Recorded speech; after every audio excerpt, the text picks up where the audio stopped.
Good afternoon, and we are so happy to have you with us this afternoon for our program. My name is Denise Brooks Williams, and I am the Senior Vice President and CEO of the North Market within Henry Ford Health System. I am also a proud participant of the Governor's Task Force on Racial and Ethnic Disparities related to COVID-19. We have assembled an amazing group here today that will allow you to receive information as well as ask questions. I am now going to ask N. Charles Anderson, who I do hope is with us, to bring greetings on behalf of the Urban League. Thank you. I'm not sure Mr. Anderson is here at the moment. I am Dorothy Cocroft and president of the Urban League of Detroit and Southeastern Michigan Guild. And we are just so excited and honored that you have joined us today for the National Healthy Awareness Day COVID-19 vaccine discussion.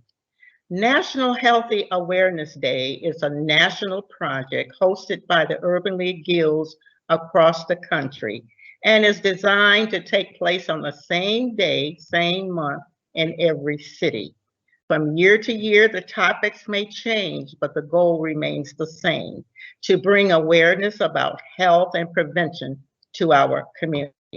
Now, before we begin, I would like to just thank Henry Ford Health System for co-sponsoring this event and to acknowledge the presence of Henry Ford leadership team, and that is Denise Brooks Williams, CEO, Henry Ford North Market, and Michelle Tajani, Executive Vice President and General Counsel to Henry Ford Health System, and all the panelists on today's discussion.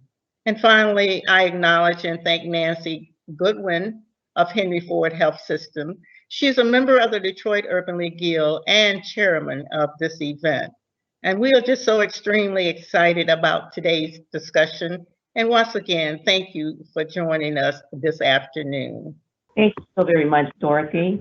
I'm Valerie Dunn. I am the Director of Ambulatory Operations for the Northwest region for Henry Ford Health System. I'm going to be serving as your moderator today. And I'm going to share with you some bios for a couple of our panelists. First, we have Dr. Geneva Tatum. Dr. Tatum is the Program Director of the Pulmonary and Critical Care Medicine Fellowship Program and Program Director of the Critical Care Medicine Fellowship Program for Henry Ford Hospital. In this role, her work focuses on educating the next generation of physicians in the fields of pulmonary medicine and critical care medicine at one of the largest training programs in the United States. Dr. Tatum is also actively involved in community-based health promotion programs. Her philosophy is that every patient is a person first and not a disease. Treating each person with empathy and respect is the cornerstone of her care. Her research interests include medical education, critical care medicine, and her awards and honors are focused on People Awards in 2015 and 2013. Dr. Lamont Jones received his medical degree from the University of Michigan, Ann Arbor in 2002. He completed his residency and postgraduate training at the University of Michigan Medical School, specializing in otolaryngology, which is the surgery of the ears, nose, and throat, and facial surgery.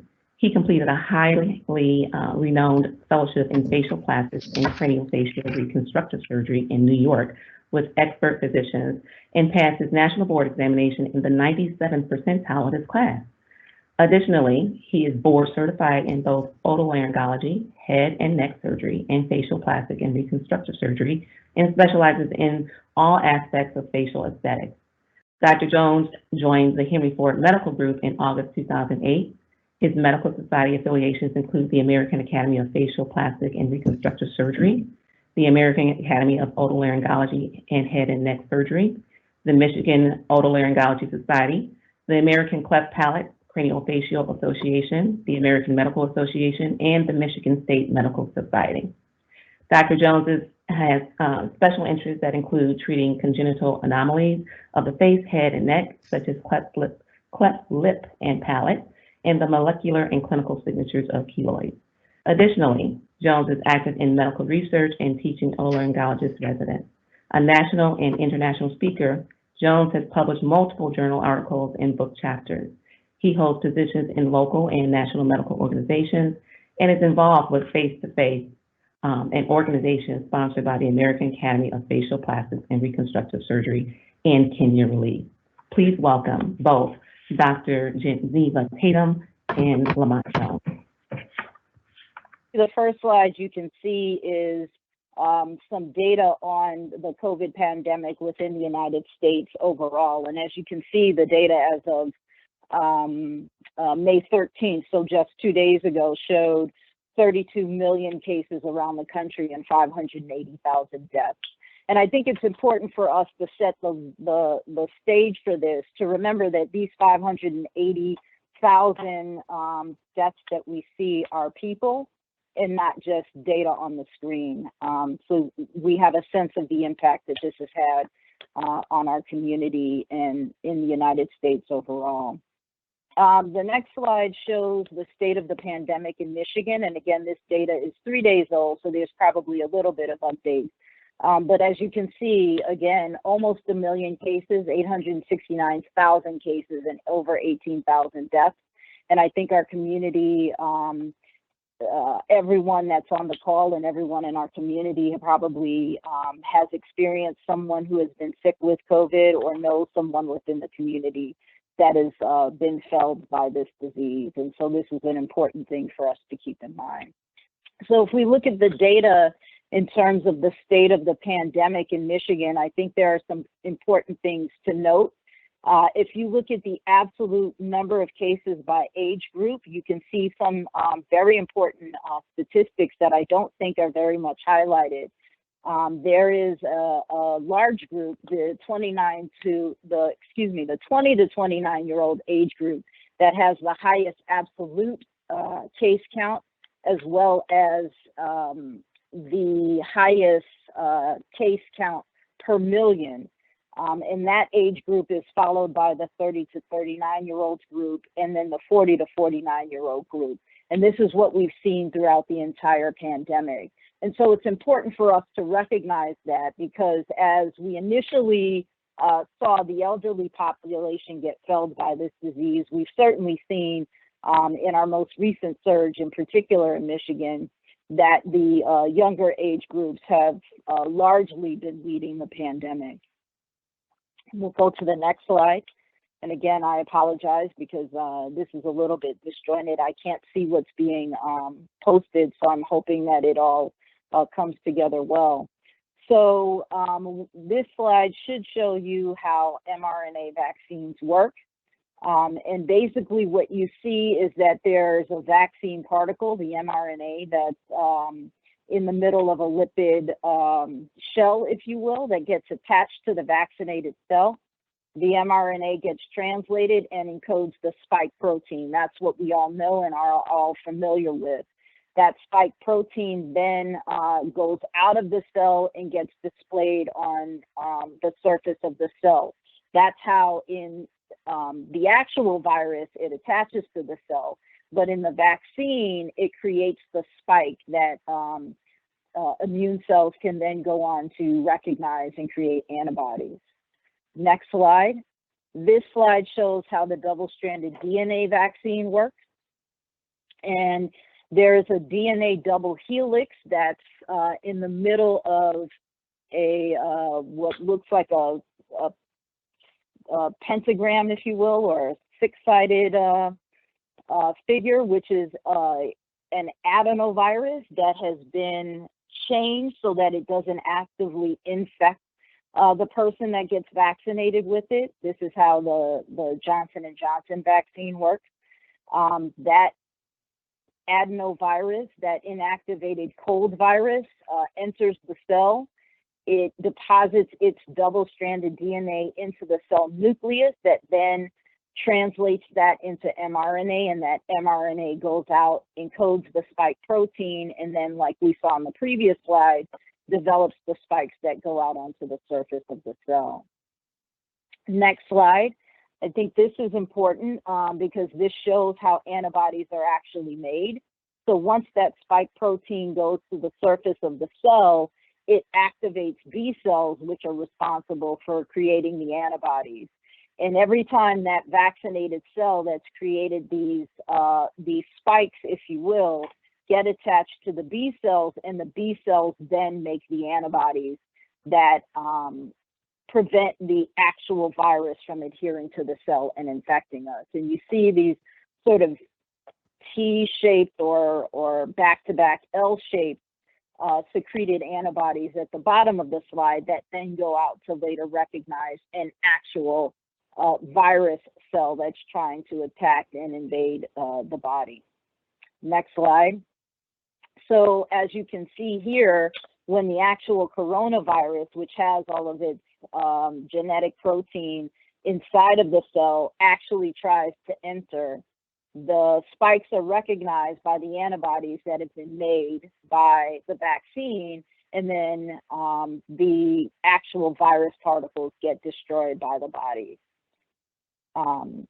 So that's sort of how these both mRNA and double-stranded DNA antibodies work.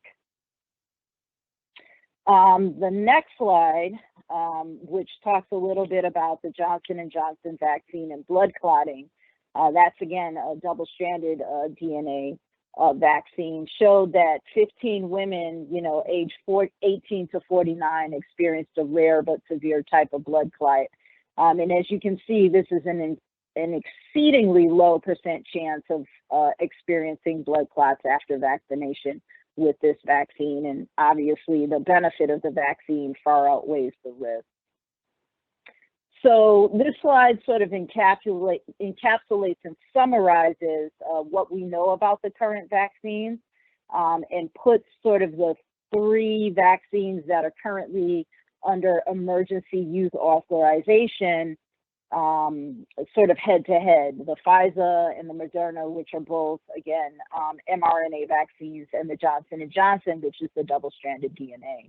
And as you can see, the data shows that these vaccines were studied quite heavily across the world. I think that's important for us to remember. These were not just studied in the United States, but all across the world. And they were big studies. So the data that looks at, that was reviewed by the FDA in order to approve these for emergency use is what I have displayed. So for Pfizer, 45,000 people, 10% whom were Black around the world, age 16 and older. We know it's 2 doses, 21 days apart, stored very low, and 95% efficacy. Moderna, very similar demographics, 30,000 patients that were studied for the emergency use authorization. Doses are 28 days apart, and again, 94% efficacy. The Johnson & Johnson had similar numbers to the Pfizer, same age group. The race and ethnicity data is a little bit difficult to find. That's why I don't have it displayed here. It's simpler to use. It's 1 dose. It's easy to store and transport. And again, in the United States, it was 72% efficacy. And when we look at efficacy rates, we have to think about what we're really trying to describe, which is how effective it is at preventing moderate to severe symptomatic COVID disease, which is obviously what we all want to avoid. And so these rates are incredibly effective, and probably better efficacy rates, especially in the mRNA vaccines, than we've ever seen in any previous vaccine technology. Next slide. So when you think about, taking these vaccines, there's really some limited precautions. It's safe for people with food or oral medication allergies or pets or plant allergies. Any of them can take the COVID-19 vaccine. Those who should not take a vaccine, so next slide, are patients or people who've had a severe allergy, obviously to a previous dose, or to any of the vaccine ingredients.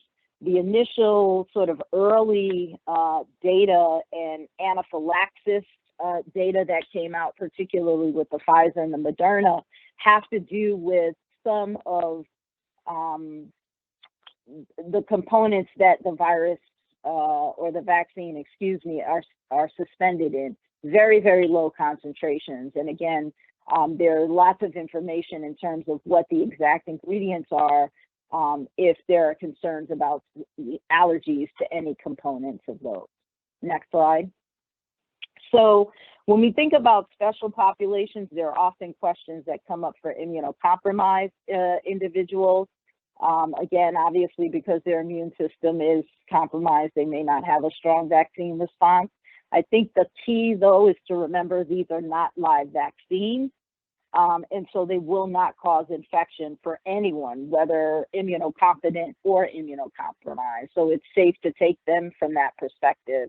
And people with autoimmune disease do not have to worry about this triggering their disease as well. Next slide. So obviously, what we've all heard about in the news and what we've certainly seen in terms of looking at biologic information is that there are many COVID-19 variants that are circulating. They constantly change. We know this about viruses in general. That's part of why, influenza, we change vaccines on a yearly basis.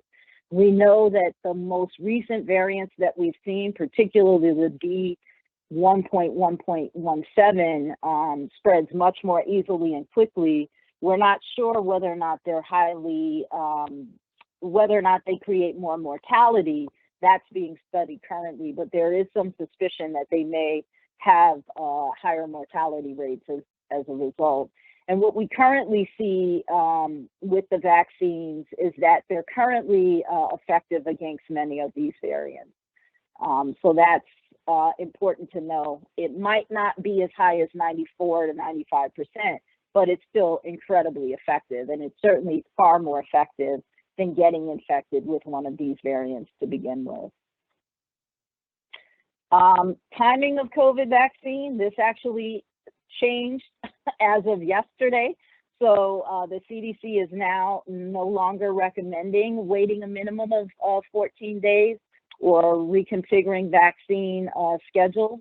The only thing that I think remains the same is still waiting about 90 days before receiving the vaccine if someone has received convalescent plasma or monoclonal antibody treatment for moderate to severe COVID-19 disease. And then again, this has also changed. So we in the medical community have been telling people pretty consistency to wear a mask, social distance, avoid crowds, and wash hands. These are just good practical things to keep in mind at any rate. I think now that the CDC has changed guidelines for vaccinated people, I think it's important to keep in mind, however, that this does not pertain to being in a healthcare setting, being in public settings where, again, you may have a large swath of your population that is still unvaccinated and susceptible. So it is still recommended that we adhere by, current state guidelines and certainly use discretion to make sure that we keep people whose vaccination status we don't know about safe and prevent them from getting infected. And so that's all that I had to talk about today in terms of vaccines and how they work. And I'll be happy to take any questions after Dr. Jones' talk. Thank you. Thank you. Thank you so very much, Dr. Tatum. Now we will hear from Dr. Lamont Jones. Good afternoon, everybody. As has been previously said, my name is Dr. Lamont Jones. My purpose for the talk today is to tell you about my experience personally dealing with COVID and also dealing with my family members being over vaccine hesitancy. So in March of 2020, on March 13th, when the governor released the order to start the schools to go home and to start quarantining, my wife started having symptoms on March 15th. I took her to Henry Ford to be tested, and she came back positive with COVID. 2 days later, I started having some symptoms, and I also went and got tested and tested positive. When we were quarantining with our two kids at the time. One was 11 and the other was 15. We were concerned about my oldest daughter because she does have a history of asthma. And like many people who were going through the pandemic and dealing with the sort of new reality of COVID, we did not know what to expect. So my family had the range of symptoms. Oldest daughter who had asthma, thankfully, didn't have any symptoms, at least none that she complained about. My 11-year-old daughter complained that her lungs hurt. I had night sweats and chills and actually lost my sense of smell, which was pretty disturbing being an ear, nose, and throat physician. And my wife had the worst symptoms out of all of us. She's normally a active person, and at the height of her symptoms, she could not walk up a flight of stairs without getting short of breath. So personally, we dealt with COVID. Thankfully, we all made it through without any long-term side effects.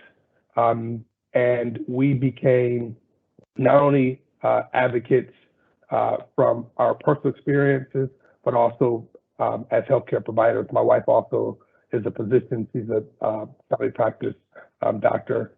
And so we started our quest to educate our community. One of the first things we did was reach out to the pastors of our church to provide information and guidance because we knew that the elderly population was at greater risk, and we wanted to make sure we were doing what we could do to keep everybody safe.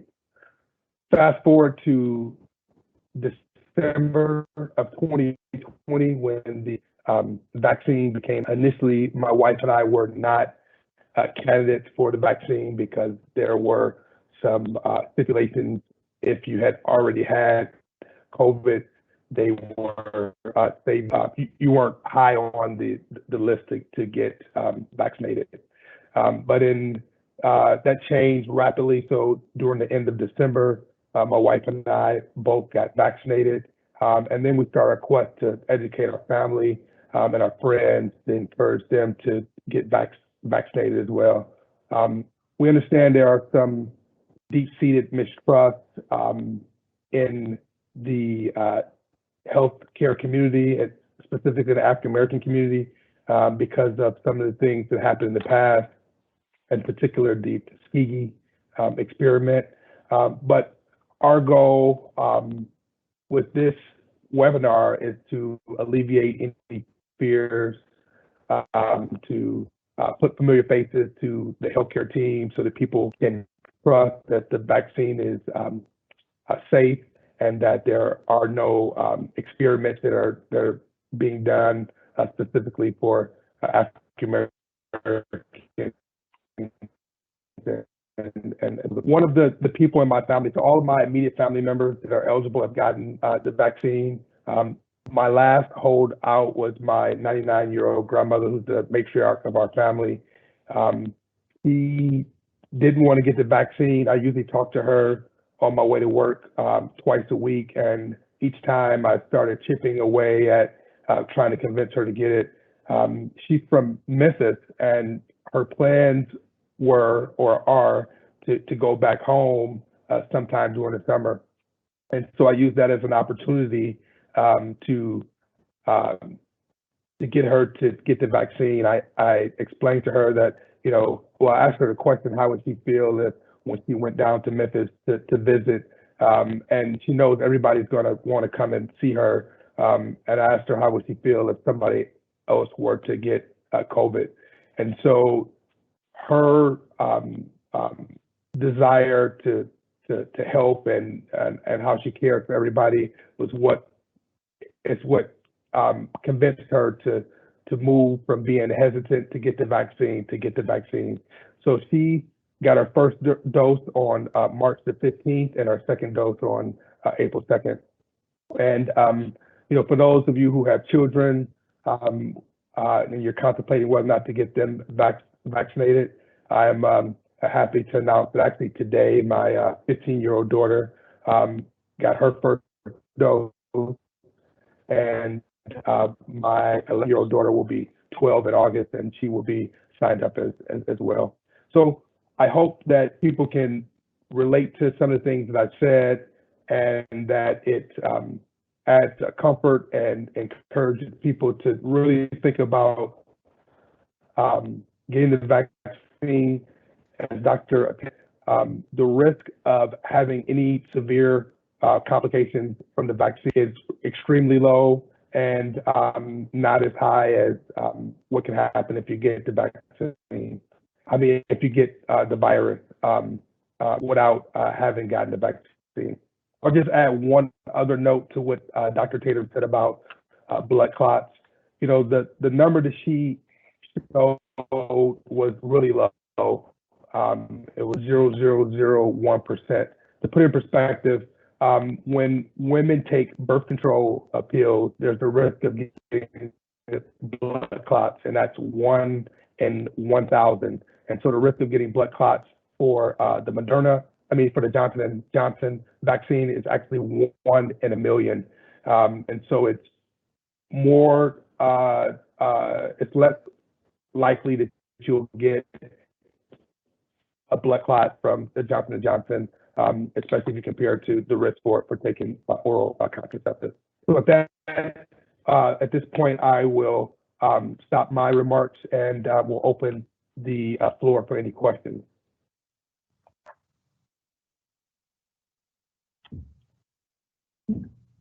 Thank you, Dr. Jones. Let's see. Well, one of the first questions we have is, if I'm pregnant, is it safe to take it? I plan on breastfeeding, so how will that affect me and my baby? This is Dr. Tatum. I can take that question. So there's actually been a number of studies that have been running simultaneously on all of the vaccines, looking at pregnancy, and it is the data that's coming through is very reassuring, and it's very, very safe. Again, when you think about the risk of being pregnant and ending up with COVID, the likelihood that a pregnant woman would develop moderate to severe COVID is pretty high. And so that not only puts the mother, but the baby at risk as well. And so the vaccine is far safer, again, than the risk of actually getting COVID in pregnancy. And then in terms of breastfeeding, the thing to recognize is two things. You know, the primary way babies get immunity, as I'm sure everyone is aware, is through breast milk. And so if the mother is vaccinated and therefore has antibodies, she potentially will provide some passive immunity to her baby that way. You don't have to be concerned about the vaccine itself creating any problems, because again, these vaccines are only in the body for hours at a time before the genetic material gets metabolized by the body. They're not stable enough to last more than a few hours to be able to produce the antibodies that your body needs to. So that's something to keep in mind as well. It doesn't cross placenta. It doesn't, the vaccine itself does not become present in breast milk. So there shouldn't be concern from that standpoint. Thank you, Dr. Tatum. Let's see, our next question in the chat is it really safe to not be wearing a mask?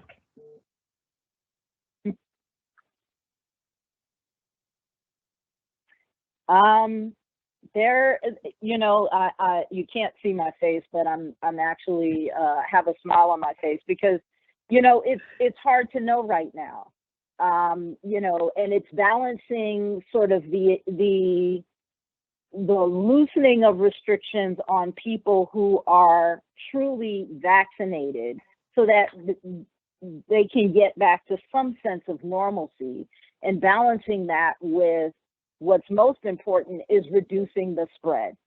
And so that's why the CDC has not gone out and said we can abandon masks and social distancing, you know, in every capacity, because again, we have to be able to protect people who have not yet been vaccinated and don't have immunity. So everyone has to be very judicious in making sure, particularly when they're in public spaces, that they be mindful that they are likely going to be around people who are not vaccinated, and probably shouldn't completely abandon masks as a result. Right. And so outside or in a large room, then and you're social distant, you will be at less risk if you don't have a mask. If you have not been vaccinated, like Dr. Tatum said, it's hard to tell the person who's next to you whether or not they have or have not been vaccinated. And so, like all universal precautions, washing your hands, covering your sneeze, you should act accordingly depending on your vaccine status. Thank you both, Dr. Tatum and Dr. Jones. The next question we have is, and this is like a dual question, why is there a need for 2 doses? And then also, will we need a booster?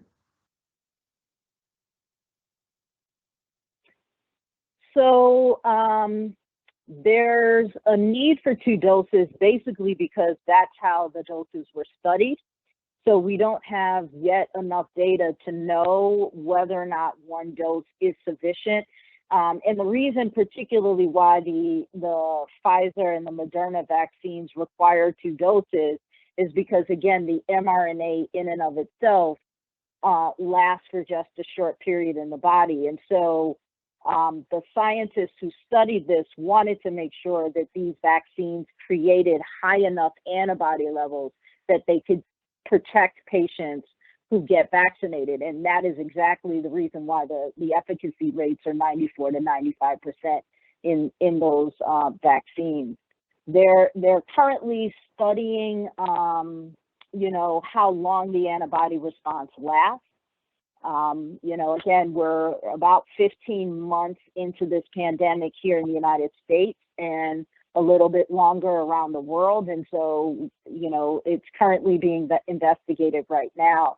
So it's not sure whether or not we need boosters. And again, with more variants throughout the world, that may require some additional booster shots if the current vaccines have lower effectiveness in those variants, which again are also being studied. And again, it goes back to exactly what Dr. Jones says in terms of universal precautions, because if we can do everything to prevent the spread, we will not only prevent the spread of the original SARS-CoV virus, but we will also prevent the spread of further variants that may be more contagious or more deadly, like we've seen happen here in Michigan in April. So again, I think, you know, anything and everything that we can do to reduce the spread of these COVID viruses and its variants is incredibly important. Yeah, and just to add to that, you know, it's been a little bit over a year since the first cases in Michigan, and just to put it in perspective, you know, initially they thought that the antibodies were only going to last for 3 months or 6 months. This is people who got COVID, who actually got the infection. And I mentioned my kids, you know, in March, my kids weren't eligible to get tested. And, you know, clinically, it didn't matter. We followed the recommendations of quarantining. But we did get them tested in August, and we found out they had it because they had antibodies. And so in December, when they relaxed some of the travel restrictions, we did have a trip that was planned. And so, you know, for us to feel safe to go out of to travel, we all were tested again, and we still had antibodies. So this is 9 months post our infection. So like Dr. Tatum is saying, this is, the recommendations, what we know about the virus is rapidly changing. I think we will likely need both booster shots. And some of this is just going to depend on how well the population as a whole adheres to the vaccine. I gave a talk a few weeks ago and I asked the question, how many people actually know somebody that actually has had the chickenpox? And my kids don't know anybody that's gotten the chickenpox because they've all gotten the vaccine. I'm not that old, but when I was younger, that was like the rite of passage. You hope you didn't get the chickenpox during the summer because you had to stay in the house and you couldn't be around any of your friends. And that one of the true miracles in healthcare are vaccines. There are millions of people that are alive today because of vaccines. And so we should not lose perspective in what vaccines have done for us and their importance. Yes, and I would also piggyback on that thought from Dr. Jones. If we think about flu vaccines, that's probably the one that, in my practice as a pulmonologist, certainly, in clinic is something that, I constantly talk to patients about, particularly during flu season. One of the things that again hasn't gotten a lot of publicity is that there's been virtually no influenza this year, this whole season. And the reason for that is, again, mask wearing. But the other important reason is because more people took flu vaccines this year than we've ever seen. So again, it's more evidence that, taking vaccines that are shown to be effective against stopping diseases can provide incredible protection. And I think the influenza that didn't exist this winter is a prime example of that. Thank you so very much. I do have another question that's in the chat, and it's been posed to me on several different occasions too. Especially now in our season, there's a lot of pollen and whatnot in the air. And people have come, and there's also this question here, is that how do you know if it is allergies or COVID? Again, for me as a pulmonologist, that is always a challenging question, and I'm sure Dr. Jones finds it a lot in his practice as well. It is entirely hard to know.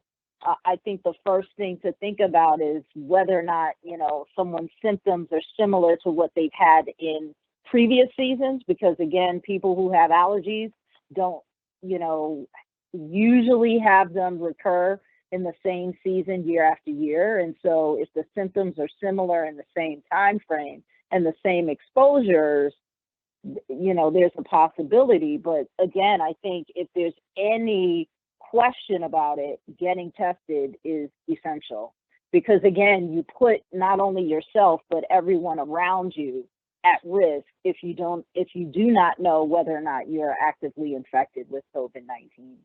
And I think that's incredibly important to remember. Thank you. Let's see. We have some really good questions here in the chat.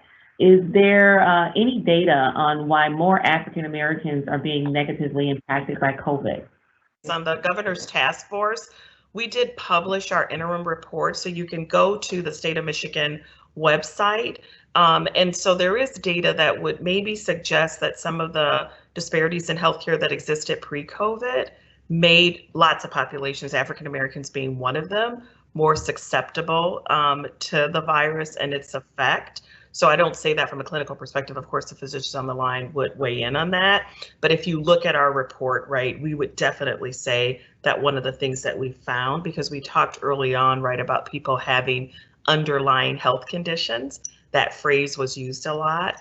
And what we saw in Michigan in particular is that there was more vulnerability for populations that were at risk. And that tended, unfortunately, to include African Americans who suffer with a lot of chronic conditions, and that proved to create a huge vulnerability for the virus. What, if I might Yeah. just add to that, Denise, I think one other piece is often the fact that we tend to live in densely populated communities, right? So if you live in urban areas or you live with other people, whether we're talking about African Americans or brown people, we tend to like to be around each other and live closer in proximity. So I don't know what the clinical data would suggest there, but I know as I've reviewed just various data points in walking through this COVID journey with so many of my expert clinical colleagues and administrative colleagues, that has been something that has been a point highlighted from time to time as well. Yes, and I would just add, I think it's important to recognize that this is not because of anything intrinsically biologically different in Black or Latinx or any other population. It is precisely the social determinants of health, meaning the things that impact where we live, work, and play.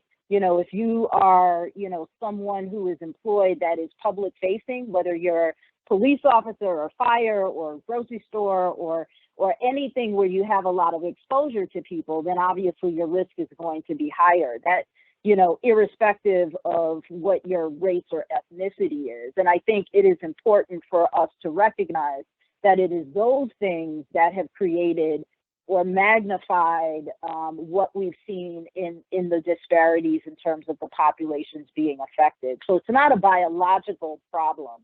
It is precisely what the other two panelists have mentioned, which are the things that impact the ability to acquire care and have access to care in an equitable way.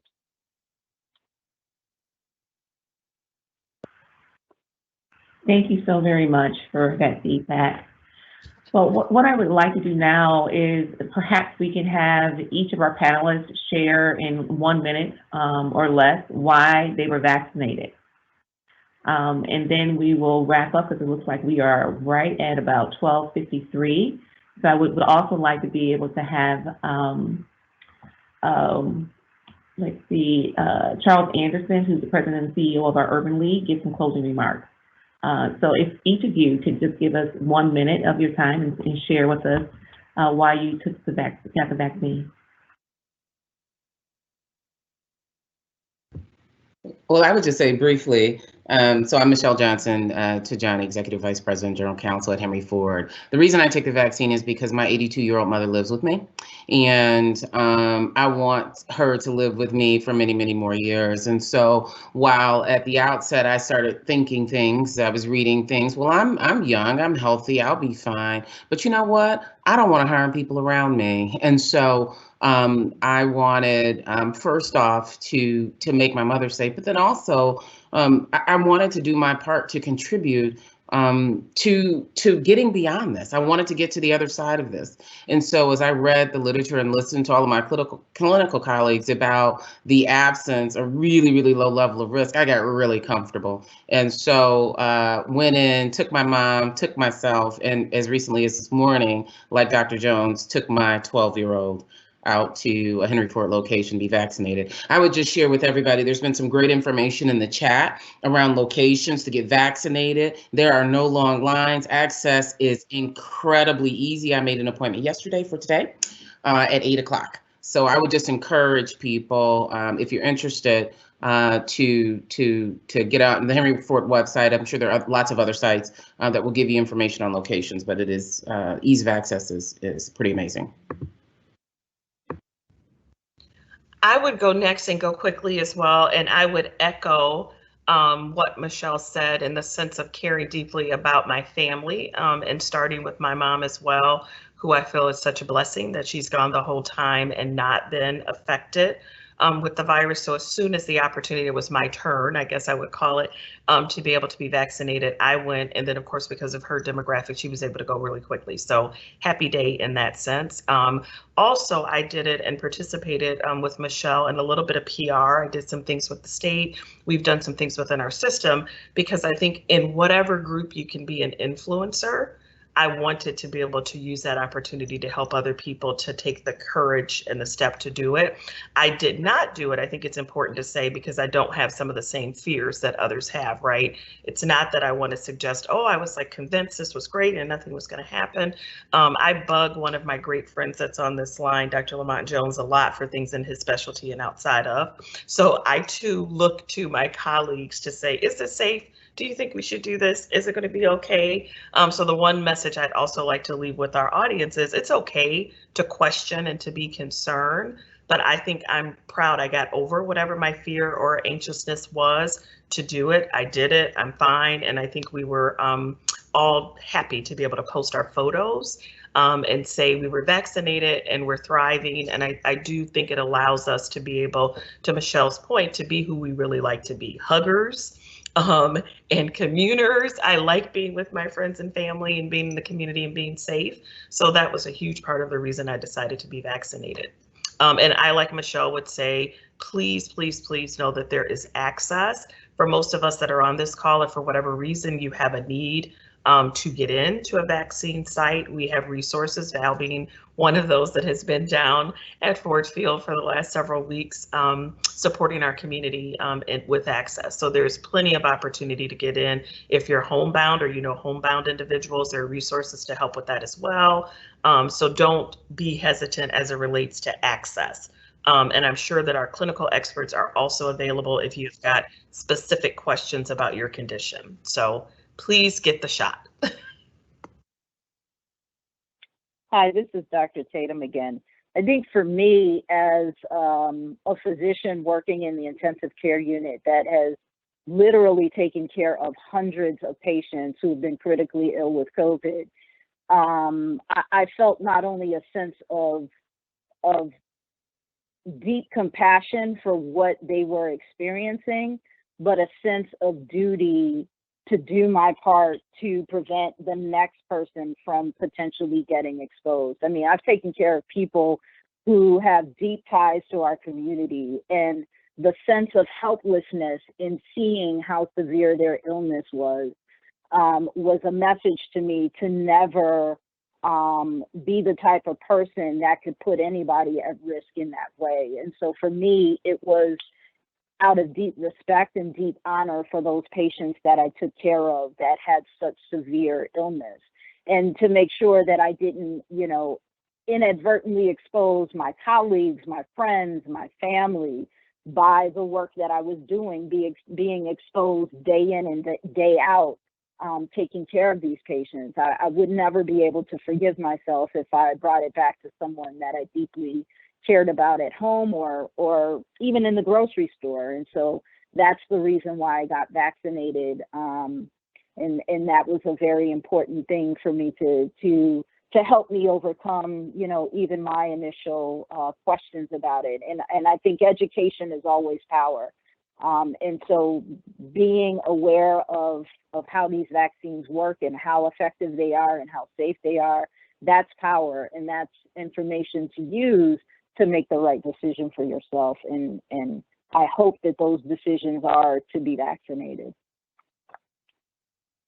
And I would just add, I mean, I've already sort of described my experience, but when it was time to get the vaccine, I wanted to get the vaccine because it was really a no-brainer as far as what should have been done, what should be done. And it's also a sense of responsibility to get the vaccine. You know, we all have choice, and unfortunately, some choices have more repercussions than other choices. You know, we had I had a colleague who was a nurse anesthetist who worked with me in the operating room for many years, who was, you know, in his early 60s, healthy, had just started making plans for retirement, and decided, despite taking care of patients that had COVID and understanding the science, he decided not to get the vaccine. And unfortunately, that decision cost him his life. And so he contracted COVID and didn't make it. And so you know, in life, we all have decisions to make. You know, the one nice thing about this country is that you're, you know, for the most part, free to make your own decisions. But this is one you could really think about the repercussions, not only for you, but for your loved ones. And, you know, decisions that you make could have dire consequences. And so, you know, at Henry Ford, if you look at the different groups of employees, and we track the numbers to see who's getting the vaccine, the physicians at Henry Ford is in around 92 to 95% of physicians have gotten the vaccine. And so, you know, sometimes if you don't know which way to go, follow the crowd. This is an example of when you follow the crowd. Thank you.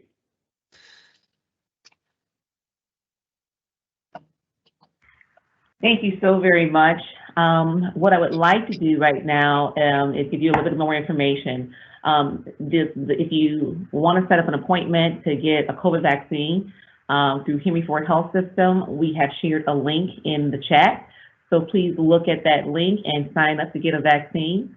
I'd also like to thank you for your time today. We're running just a few minutes over, just a minute over, but I would definitely love to have N. Charles Anderson, who's the president and CEO of the Urban League, give us some closing remarks as we close out this day. Sure. Thank you very much, Ms. Gunn. You've done a great job of serving as our moderator. And I appreciate the science and the experts that are on this call. Because what the Urban League has been doing is urging individuals to talk to the experts, talk to your doctor, and help make a decision. Don't listen to those people who flunk science in high school.